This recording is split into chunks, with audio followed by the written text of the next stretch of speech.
with the champions and Ash. While Lance was thinking about a way to hide the boy and protect him, Cynthia and Will had continued their explanations of this time period to the young Aura Guardian. Ash was listening avidly. So many inventions, so many advancements. After a time, his head was spinning and he had to ask for a break. It was a lot to take in. He would never be able to remember everything. Cynthia saw his face. Don't worry, sweetie. It's natural that you feel a little lost. Just relax. You have time to learn all this, she said, reassuringly. Cynthia is right, Ash. Will added. You have time to learn. Don't worry. After a time, all of this will feel more normal to you. Ash nodded his head. He didn't know if he should tell them what Mew told him while in the tree about his mission. He wasn't so sure he believed it either. Him, Arceus's chosen one. He supposedly had the mission to protect the humans and Pokemon around the world against evil syndicates. He sighed and decided to tell them. I have something to tell you. It's complicated for me because I have literally no idea how I could do this. While I was in the tree, Mew told me that I was put in slumber because I have a mission. Mew tell me that I am Arceus's chosen one and that I have the mission to protect the Pokemon and the humans against any threats. I don't really know if she was talking about these crime syndicates you told me about. I am completely in the dark about this. Ash said. Lance and the others were really surprised by this. Lance had heard about this legend around the world. The legend of Arceus's chosen one. A human with a heart of pure gold, destined to save the world from evil and bring balance between humans and Pokemon. Cynthia and Will had also heard about these legends. It was one that was common in all of the ancient civilizations. Even the ones who had no contact whatsoever throughout history had this legend in their history.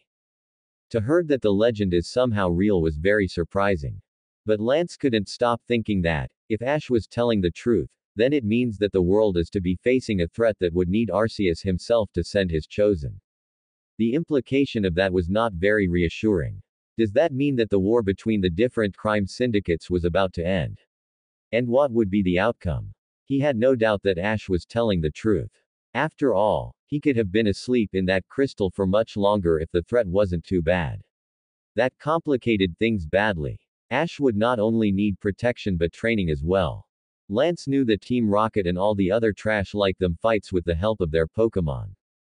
Of course, the 3 Pokemon that the boy had look very strong but he only had 3 of them. He will need to get more of them. Lance decided that he badly need to talk to Professor Oak. He had to convince him to take the boy in his school. Ash would learn to use all the technology of this time and how to battle with his Pokemon. He returned his attention to the conversation in time to see that Ash had finished eating and Cynthia had taken his plate and put it in the sink. She then returned and helped Ash lay down. That's enough for now, sweetie. You need to rest more. Don't worry, we will stay here to watch over you, said Cynthia. Ash yawned and closed his eyes. He was still so tired. The food was pretty good but he went back to sleep quickly. Lance waited so Ash was asleep before rising from his seat. Now that the boy was resting again, it would be a good time to go and talk to the good professor. He told Cynthia and Will that he have something to do and that he shall return shortly and ask them if they could watch over Ash for the time being.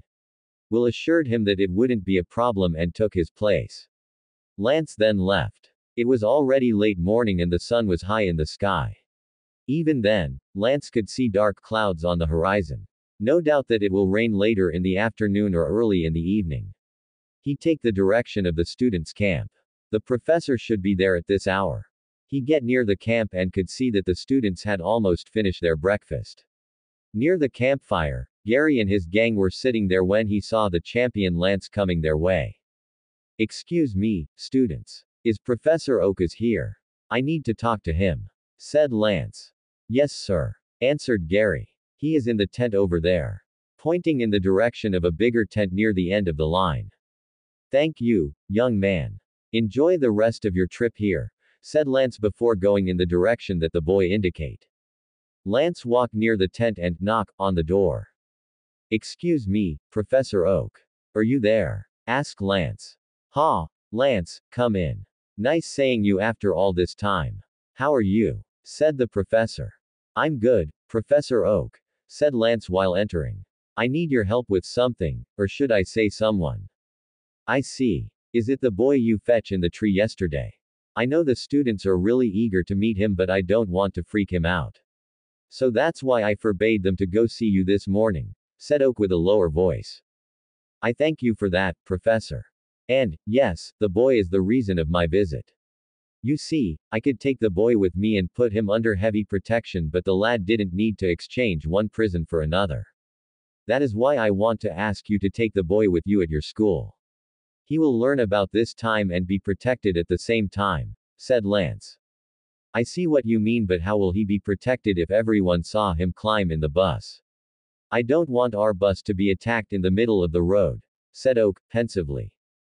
It is easy, Professor. The day that you leave, I will take young Ash with me on Dragonite.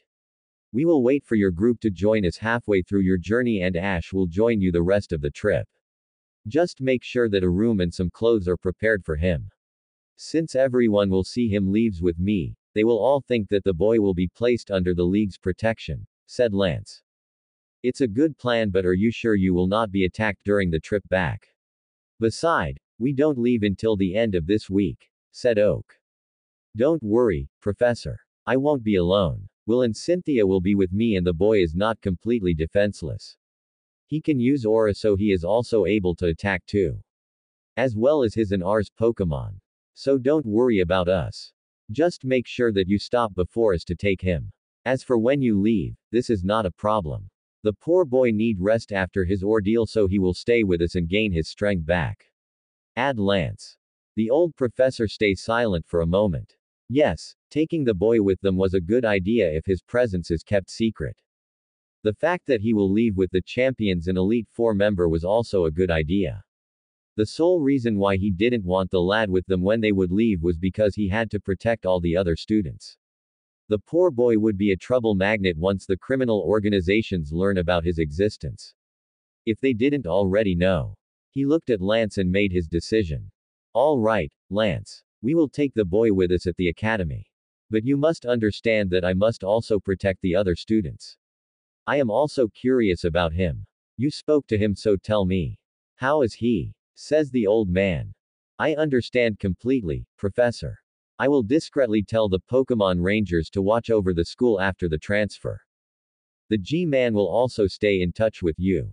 As for the boy, he is calm and collected, but maybe all this was due to the fact that he is still a little weak about his ordeal. He seems like an energetic boy. He is a little on the short size. I know he is 15, but he looked no more than 13. I must admit I was a little worried about that when we fetch him. But Nurse Joy told us that he was healthy. He just needed rest and good food. She also warned us to not give him candy. He won't be able to stomach it for the time being. His stomach need to adapt to the food here. He may risk becoming sick if he eat too much, so tell the cooks at the school to watch what they give him. Add Lance. We will be careful then. And what about his attitude? Do you think I could talk to him? It is better if he know me before the transfer so he could trust me, asked the professor. He is sleeping at the moment, but I don't see any problem with that. Just come when the rain starts, says Lance. The rain? What do you mean? Asked Oak. See for yourself, Professor. It will probably rain in the late afternoon or the early evening, says Lance. The two of them go outside and the old man could see the dark clouds on the horizon. The clouds were coming their way, so Lance's prediction wasn't so far-fetched. He will have to warn his students about that. He just hoped that no one of them had forget to brought rain gear. He didn't want any of them to be sick. I see what you mean. If you'll excuse me, I have to warn my students about that. I just hope no one forget to bring an umbrella or raincoat, says Oak. I will leave you to it then, Professor. See you later, answered Lance before leaving the old man. In the meantime, in another location, the meeting room was calm. The people around the oval table were silent for the most part. There were 4 of them. 3 men and 1 woman. They were Team Rocket's admins. That reunion was a little surprise. Out of the blue, their boss called them here, and now, they were waiting for him. None of them knew the reason of their urgent call. One of the man was a little impatient. Are we going to wait for long? I have recruits to train. He says. Easy, Petrol, says the woman. I'm sure the boss didn't call us here for nothing. He is just running a little late. Beside, your recruits could be trained by your assistant for the moment. Some of them, maybe, Ariana, but others really need my input. Those idiots. Jesse, James and Meowth for example. What a sorry bunch, says Petrol. Well, I must say that I also have recruits like them. Cassidy and, what his name? Brunch. Bill. Ha, whatever. I could never remember his name, says Ariana. Ha ha. I know someone like that too. One of our scientists. Number. I think, says Petrol. He was unable to continue because his cell phone rang. Oh, sorry. Hello. A voice could be heard by the others in the room. It was the voice of an old man who shouted in Petrol's ear, "It's Namba, UDUMBSKULL." Petrol closed the phone faster than he can blink. How did that old crone found his number? And how did he find out that he botched his name again? The others laughed a little at his surprised face. They too were in the receiving end of this old man when they botch his name. And that happens too many time. Ariana was about to add something when the door opened. They rose to salute their boss while he entered the room. He seems a little out of character because his humor seems good. Hello boss. You seem particularly well this fine morning, says Ariana. Good day to you. Now, sit. He took his place while the others were sitting in their chair. Yes, I am particularly well this morning. Our agent on the excavation site of Cameron had sent me some very interesting images. I will show them to you in a moment. His discovery could very well place Team Rocket at the top of everything and allow us to win this war against the other teams. Wow. It must really be something then, says Petrol. What is it, boss? Giovanni smirked a little before showing the image that make him almost spit out his coffee. Of course, the image wasn't very clear, but it was clear enough to see the important part. Of course, he knew that Mew will be the first they will see, and he wasn't surprised when they overlooked the presence of the boy. Holy cow. Is that Mew? Exclaimed Ariana. Yes, it is. Where was it? I don't recognize the environment, says Petrol, excited. The two others, Archer and Proton, also were very excited. It was the first time that they could see this legendary. Of course, they still have his DNA and the cloning project was making good progress, but, seeing it like that.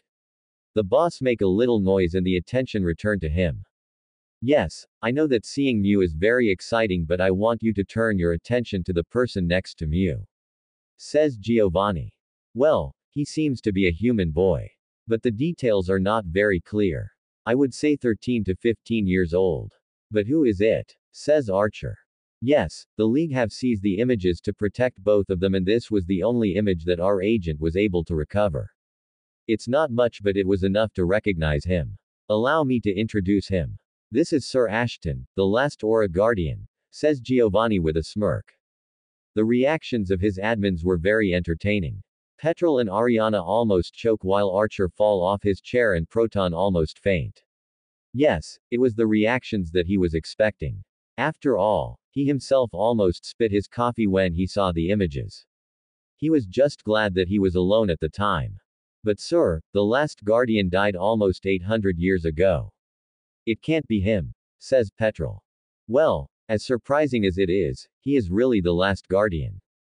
I too thought that the boy died 800 years ago, but it seems that it wasn't the case. His body and spirit was held in a crystal at the Tree of Beginning under the guardianship of Mew. And no, we won't go to the tree. It's too dangerous. May I remind you that the last army who went to the tree mysteriously disappeared for unknown reasons. We don't know if these reasons are still there.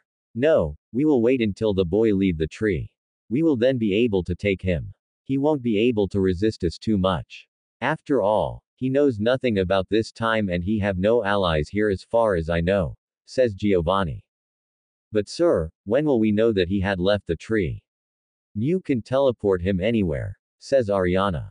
We will know when our agents report of a strange boy with strange clothes walking around the world. He doesn't have any other clothes than the ones he wears on his back. He also have 3 Pokemon with him. A Pikachu, a Lucario and a shiny Ponyta.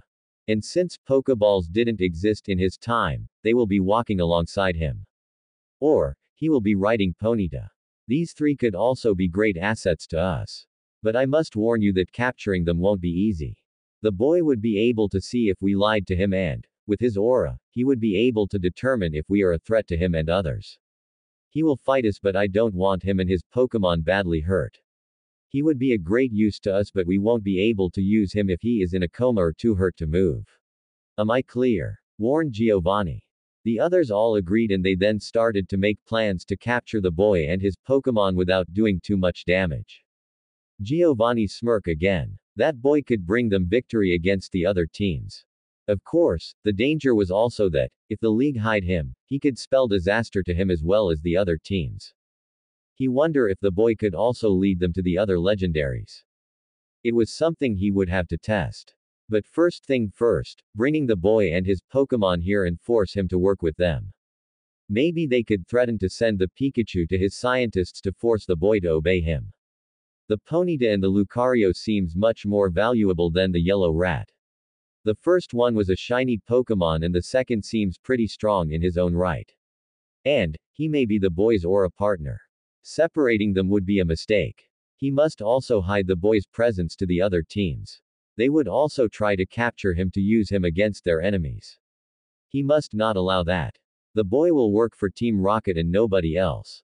Later, in the evening, Lance's prediction was pretty accurate. In the middle of the afternoon, the clouds masked the sun and the rumble of thunder could be heard in the distance, but close.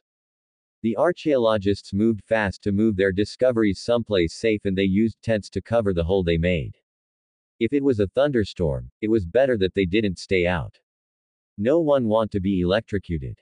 The professors also urges their students to return to their tents for protection.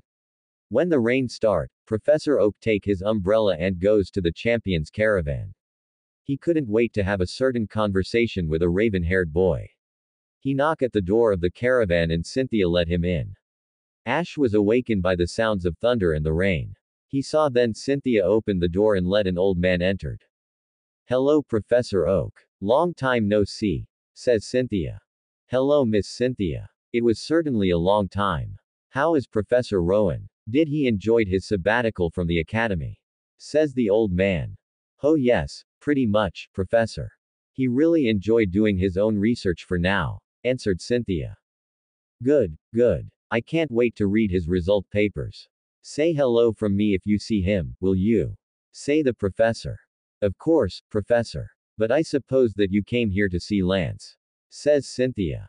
Yes, him and your young charge that seems to be awake now, says the old man looking directly at Ash. Eavesdropping much, my boy. Add Oak, amused. Cynthia looked at him and Ash couldn't stop blushing. His gaze dropped on the floor and he looked a little embarrassed. It had been a long time since he was caught on the act of eavesdropping. But what did they expect? The caravan was much smaller than the castle. Sorry sir. It wasn't intentional, says Ash, still blushing. Of course, it wasn't my boy. After all, I did come to meet you, says the old man. You did. Why? Says Ash, curious. The old man sit beside his bed and look at him. The boy seems to be a good lad and he looked curious about what the old man want with him. On his part, Ash take a little look at this man's aura. The only thing he saw was the kindness of the man and his good nature. Samuel Oak was a little spooked when he saw the boy's eyes turn blue for a little moment before returning to their amber color after a few seconds. Then the boy smiled and let the man sit and speak. I want to offer you a place at the Pokemon Academy. You will be taught about this world and have the opportunity to meet people and Pokemon and make friends. And, you will be safe from people who would try to kidnap you and use you. The school is very well protected, the professor said. Are you sure, sir? I don't want to be a burden. Says Ash, indecisive. Because, let's be honest. I will need a lot of help to understand everything. I can read and write and my calculus isn't horrible, but I must be a little behind the other students. I'm sure we can help you, my boy. We can give you some tests at the academy to see your level and adjust from there. What do you think? Add the professor. Ash wanted to say yes, but will he be safe there? He looked at Lance who nod. Ash then nod himself. He would go and learn, but he had certain conditions first. He would need a place to practice his aura. A place far from the other students so he wouldn't hurt anyone while he was practicing his aura spheres. and a calm place where he would be able to meditate without being disturbed by the others. All right, sir. I accept, but under certain conditions. I don't want to be a bother, but I will need a place where I would be able to practice my aura without being disturbed. It could be dangerous at time and I don't want to hurt someone by accident. And I also want my 3 Pokemon with me. Pikachu was my first Pokemon. We found each other in a very trying time and we are friends since that time. Lucario is my aura partner and the last memento I have of my mentor, Sir Aaron. The staff didn't count. As for Ponyta, she was given to me by someone who trusts me with her well-being and I don't want to betray that trust. Ash said. They are all good reasons to me, my boy. And I would certainly not want to separate you. They could be with you at the academy. I have no objections, says the old man. Then, we have an agreement. I would go to your Pokemon Academy. And if the school is attacked, I will help defend it. It is my duty as a knight to defend others after all, says Ash. The 4 other occupants of the caravan look a little surprised. A knight. Ash sighed and explained that Lady Rin, the Queen of Rhoda, has knighted him just before he was forced to leave. And, even if his kingdom was no more, he was still duty-bound to protect others and he take his word very seriously. When he swore before the court to defend and protect the innocents, he really meant it. And it was really one of the last things he had from his time.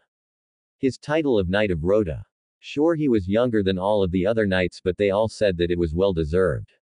He returned in the present when a flash of lightning crossed the sky. Thunder soon follow and it was really strong. Just before the old man arrived, Will has shown him the 3 Pokeballs that contain his friends. After the thunder clash, 2 of them start moving and opened on their own. Pikachu and Lucario took no time before jumping in front of Ash and assumed combat position. Pikachu, Lucario. It's all right. We are in no danger now. The sound was just the thunderstorm. As for these people, they don't mean us any harm, said Ash rapidly. He didn't want his friends to attack the others. Pikachu lose no time before jumping on the bed and hugging his friend. As for Lucario, he just resumed a position near his master and watched the other humans cautiously. Ash hugged his friend back before looking at Lucario. As for Ponyta, he was just glad that she stay in her Pokeball. The place they were in was too small for her. Even with Lucario and Pikachu, it was beginning to feel a little crowded. Lucario turned to Ash. Are you all right, Master? I didn't feel any danger around, but I made a promise to protect you. I'm all right, Lucario.